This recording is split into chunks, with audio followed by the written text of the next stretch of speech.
প্রিয় শিক্ষার্থী বন্ধুরা, আশা করি তোমরা সবাই অনেক অনেক ভালো আছো। আজ আমি তোমাদের সাথে আলোচনা করব ইংরেজি শব্দ থেকে বাক্য তৈরির নিয়ম, ইংলিশ ওয়ার্ড টু সেন্টেন্স। আমি ইংলিশ ওয়ার্ড টু সেন্টেন্স সম্পর্কে অনেক ভালো ভালো ভিডিও আপলোড করেছি, তোমরা আমার চ্যানেল থেকে ভিডিওগুলো দেখে নেবে। তো চলো আজকের ক্লাস শুরু করা যাক। Private Master. Educate to elevate. English word to sentence, ইংরেজি শব্দ থেকে বাক্য। নাম্বার 18, হ্যাভ আছে, সাম কিছু, প্রবলেম সমস্যা। আই হ্যাভ সাম প্রবলেমস, আমার কিছু সমস্যা আছে। I have some problems.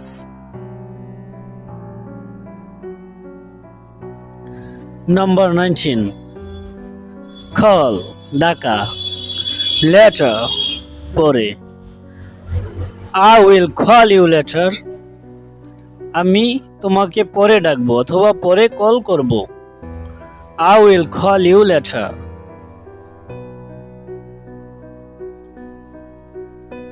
Number 19, আমি, ইউ তুমি, টুমরো আগামীকাল। I will call you tomorrow, আমি তোমাকে আগামীকাল কল করব। নাম্বার 20, ব্যাক পিছনে, back. I will call you back, আমি তোমাকে পুনরায় কল করব। I will call you back.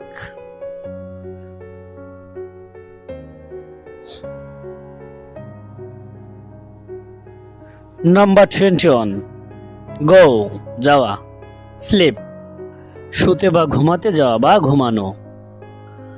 I will go to sleep, আমি শুতে যাব। I will go to sleep, আমি শুতে যাব। নাম্বার 21, নাও এখন। I will go to sleep now, আমি এখন ঘুমাতে যাব বা আমি এখন শুতে যাব।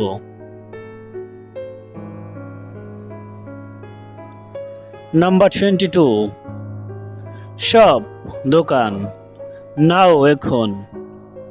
I will go to shop now, আমি এখন দোকানে যাব। নাম্বার 23, লেটস চলো, স্টার্ট শুরু করা, উইথ সাথে। ইংলিশ ইংরেজি, লেটস স্টার্ট উইথ ইংলিশ, চলো ইংরেজিতে শুরু করি। লেটস স্টার্ট উইথ ইংলিশ, চলো ইংরেজিতে শুরু করি। প্রতিটি বাক্য তোমরা কমপক্ষে 10 বার করে পড়বে। যদি 10 বার করে একটি বাক্য প্র্যাকটিস না করো তাহলে অবশ্যই পারবে না। ইংরেজি শেখার জন্য দুইটি জিনিস অবশ্যই তোমাদের মনে রাখা যাবে না, সেটা হচ্ছে লজ্জা ভয়, দুই জিনিস থাকতে নয়। এটা মুখস্থ করবে, লজ্জা ভয় দুই জিনিস থাকতে নয়। অর্থাৎ লজ্জা বলতে কি, যেমন তোমরা যখন ইংরেজি বলা শুরু করো তখন তোমার মনের মধ্যে একটা হার্টবিট বাড়ে, অথবা তোমার মনে হয় আমি যদি ইংরেজি বলি আমার আশেপাশের লোকজন কি বলবে, এটা মনে করে তুমি হাইসা দাও, এটা মনে করে তুমি ইংরেজি বলো না, এটা মনে করে তোমার হার্টবিট বেড়ে যায়। এই জন্য তোমার লজ্জা বাদ দিতে হবে আর ভয় বাদ দিতে হবে। তুমি ইংরেজি ওয়ার্ড না পারো, ইংরেজি বাংলা মিলে মিলে বলতে থাকো। শুরুর দিকে যখন আমি না পারতাম বলতাম আইট ভাত, আমি ভাত খাই। যখন তুমি বলবে আইট ভাত, আমি ভাত খাই, তখন ভাত শব্দ তোমার মাথায় অটোমেটিকলি কাজ করবে যে তাহলে ভাত ইংরেজি কি, এইটা শিখলে আমি ইংরেজি সেন্টেন্সতে অবশ্যই পারবো। তখন তোমার মাথায় আসবে রাইস অর্থ ভাত, তখন তুমি রাইস শব্দটা পড়ার জন্য তোমার মনের মধ্যে আগ্রহ বাড়বে, আর এই আগ্রহ থেকে তুমি তখন পড়তে পারবে।